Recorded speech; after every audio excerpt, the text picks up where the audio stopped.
Welcome back to Good Day. Well, some folks are getting ready to put their feet up for a very long weekend. Others are in training, running, swimming, and biking. Yeah, so they're getting ready for next Sunday, and this run is only for the ladies. Clint McCormick joins us from Run Toledo with more on the Trillium run. So good morning to you, Clint. Hey. Good morning. So let's talk about it. So only for the ladies, this one. This is our only women's only event that we produce, and it's a multi-sport event. So it includes swimming, biking, and running. And that's called the triathlon. So for those people who don't like the water or are intimidated by the water, we offer a duathlon where you run, bike, run. Okay. I like that. But why do this only for women? It started 20 years ago, and in the multi-sport world, if you will, it can be very intimidating for women to compete alongside men. Especially if they're in their bathing suits and they don't feel comfortable. So my predecessor and mentor, Jim Donaldson, created this when he owned the triathlon business. We have taken it on and kind of taken it to the next level. And it's, really looking forward to celebrating our 20th year this year. We usually have about 300 women out there doing this. I mean, it's a pretty significant showing. That they come out and do this. We do it at Centennial Terrace every year. So it's clean, clear water. It's safe the way that we do the swim. And really it helps, I think it helps boost the women in the sport. Much like women have taken over every other sport, triathlon is no different. That's right. Lovely. So can you break it down for us, this event? So from the running to the biking to the swimming, how long? So it's called a sprint distance duathlons and triathlon. So in the swim, it's 400-meter swim.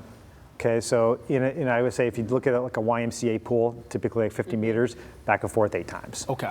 So it's not far. Most people can complete that in less than 20 minutes. Okay.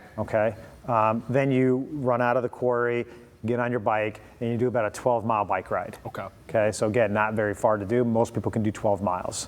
You get off of that, and then you run a 5K run, so a 3.1-mile run. So after you've done all that other stuff, though. Clint, the way you describe this, he's like, it's easy. Everyone can do that. Yeah, that's. Everybody has the capability to do that, and the environment is very supportive in doing that. So from the first lady to the last lady who competes in this, it's really it's something to be seen.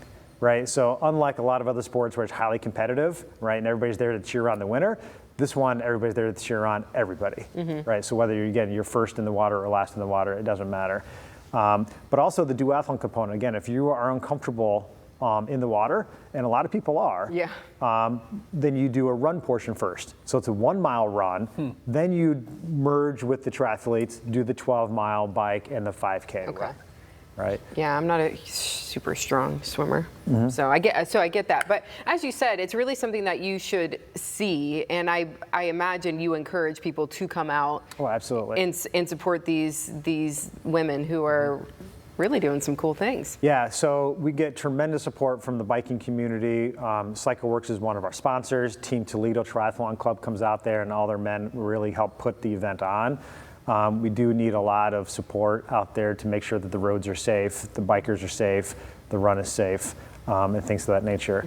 But yeah, it's, expecting again another 300 women out there. I mean, that's a pretty big number for a single gender, multidiscipline event. So then, of course, with every event, we have a post-race celebration, right? So so Centennial Terrace is going to cook us breakfast. We'll serve mimosas. Everybody get their awards. The race director will stand at the finish line and hand out flowers to every finisher who comes through. So it's really kind of a touching moment. Yeah, that sounds great. So. You said about 300 women you're expecting.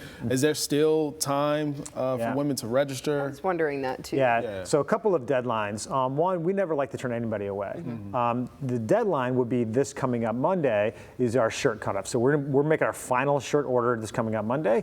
So if you do want to get the shirt. Oh, that thing looks nice. So this is our anniversary sweatshirt, right? 20 years, yeah. Yes, so you can purchase this as an add-on. And that final order is due on Monday. After that, we'll have a few extras, but I can't guarantee your size, right? So, but yeah, we want to encourage anybody to come out and compete. So we want to make sure that the place is packed, people are happy, right? It's a safe event. I mean, just looking at these shots, I mean, it's fun. It's really cool. Yeah, it's an awesome event. You know, how long would someone need to train for something like this? Because of course, if you're not signed up yet and you still do have time to register, most likely you are an athlete who trains pretty regularly and is ready to go for this. But what if a woman is watching and is like, I want to be part of this? Yes. How do they get started with that training, and about how long out should they? So I think the advantage to this distance is that if you are comfortable on your bike and you can ride a bike 12, 15 miles, you can probably do this, right? This is a low pressure, everybody encourage you to do it. I think you can do it. So the total time that you're going to be out there might be upwards of an hour and a half. Okay. So if you can exercise for an hour and a half of doing something, right? So going for a walk, if you play tennis or if you golf or something like that, that you're somewhat active and you're comfortable on your bike, then I think you can do this. That sounds really All nice. right, Yeah, that sounds doable. I see why you were saying that then. So how can folks register? The easiest way to do it is go to our website, runtoledo.com. We have all of our events listed on there, but look for the one that says Trillium. It's got the nice flowers on there. Yeah, it's pretty. Right. And then we'll get you signed up. This is a sanctioned event by USA Triathlon, so you do have to purchase a license to participate in this USA event. But yeah, everything we do is to the highest standard. USA Triathlon is our sanctioning body for this. So yeah, you do need to get that one-day pass, which I think is $15. But if you want to do the next race coming up at the end of in August, the Savannah Triathlon, that's kind of our flagship event for both genders, then you would buy a season pass. It'll save a little bit of money. You're like, I'm going to do both of them. Yeah, Why not? absolutely. Right? Yeah. All right, Clint, thanks for being here. Yeah, thanks. Absolutely. Appreciate it.